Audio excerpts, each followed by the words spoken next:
Hi friends, Happy New Year. Welcome to video the first of 2021. I've been spending some time thinking about which project I should show first when I realized I never really introduced everybody to the basics of what I do. Most of the work that I've been doing these days is contained in a pitch bowl. And I made this one, so if I can lift it here. This one started out as a half hemisphere steel. I bought this, I want to say from King Architectural Metals. I'm not sure, there's a bunch of suppliers, but you can see it had a little hole that I had to plug weld there, but really it's just the perfect way to contain. You can't see it now, of course, because the pitch is covering it, but this is actually filled, I would say, maybe until close to 3/4 away from the lip with lead.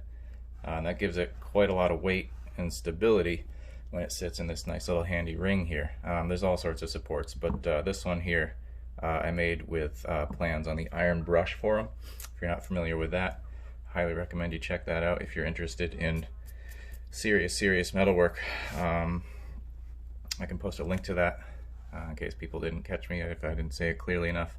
But either way, the point of the video is to show off some of the qualities of pitch and what I mean when I say I work in the pitch bowl. So this stuff is, this is a particular variety of pitch. It's referred to as Matsuyani. It's a Japanese recipe. That's also found on the forums, so I'll make sure to post that link. But this one here, slightly different working qualities than what I started with. When I first started out, I got a product from Northwest Pitchworks. I think they're out of Oregon. They had a wonderful formula. It smells like really wonderful piney kind of scent every time you warm it up, so that's a really nice kind of nice little associative memory there. This one does have a pleasant smell, not quite as intensely piney as the other, but definitely very happy to warm this one up, and that's what I'm about to do right now. Room temperature, nice and solid, pretty sturdy, and sometimes you do want that when you're working on certain pieces. Especially for this, if I'm mounting a piece that I'm going to be carving or doing maybe inlay on, and I want it to be held very firmly, no flexibility really, that's exactly what you want. But for pieces that get pushed around, see if I can find an example in progress here. Actually, this is one that I've decided to reject. Wasn't too happy with it. I kind of winged the pattern, but that's all right. This started out as a flat sheet. And you can see I've given it some volume and some definition here. A little bit of detail, but not really a lot. This one is, I would say, maybe 3/4 away from done, but maybe it'd be more accurate to say that it would be, because that's never going to be. But the point is that this needs it needs a certain amount of flexibility from the pitch, and you achieve that by heating it up. And I will let the look of it. I'll let the look of the pitch do the talking for me now. It's just a simple plumber's torch. You can really get these anywhere.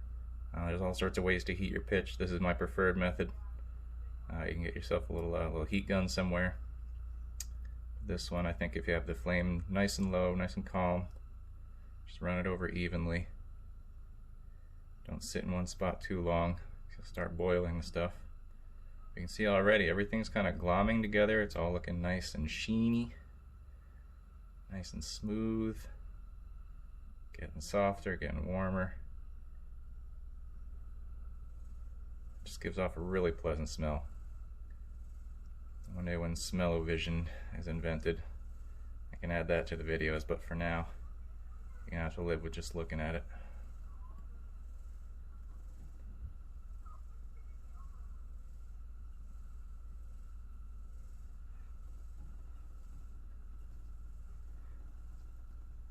Get a nice look at how glossy it is. Oh, I sat in one spot a little too long. You see those bubbles forming.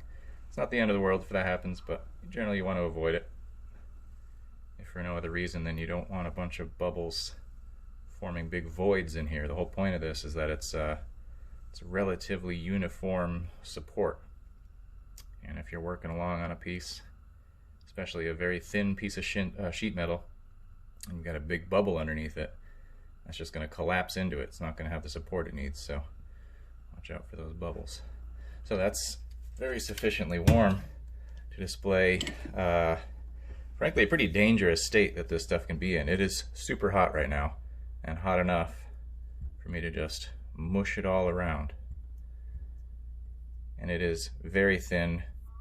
I wouldn't say it's quite soupy, but I mean, you can see it runs pretty easily. Starting to drip down on here. And I can think of very few occasions where you'd want this other than if you're trying to build up like a certain little, almost like a pedestal or some other more specifically shaped support for a piece. Really, it's chiefly just for moving it around easily. And when I say it's really dangerous, is that when this stuff is hot enough, right now, and this is, I'm going to give a little disclaimer here, please do as I say and not as I do. If you're going to work with this stuff, don't just stick your fingers in it, because I mean, I can do it now because I've worked with it enough and I know that it's not at the state where it's going to stick to my fingers. But when it's hot, it really does. If I stuck my finger in here, I would pull back a big glob of it. And the reason why this stuff moves so readily and so easily is that it retains heat really well. And it'll do that on your finger too. So it's a recipe for getting a really, really nasty burn. So I think that is a nice little intro video to really the workhorse of what I do at the bench every day. I rely very heavily on this stuff. Like I said earlier, I'll make sure to post some links if folks are interested in looking for a recipe for making their own, or just simply buying some. Not entirely sure if Northwest Pitchworks is still in operation, but if they are, I'm sure they'd be happy to have your business. Anyways, thank you for watching, and keep an eye out for more series. I'm going to be going through the most basic set of tools that I use. This is basically just a baby little blunted chisel. I'll be talking about that tool quite a bit more in the next video. Thank you for watching.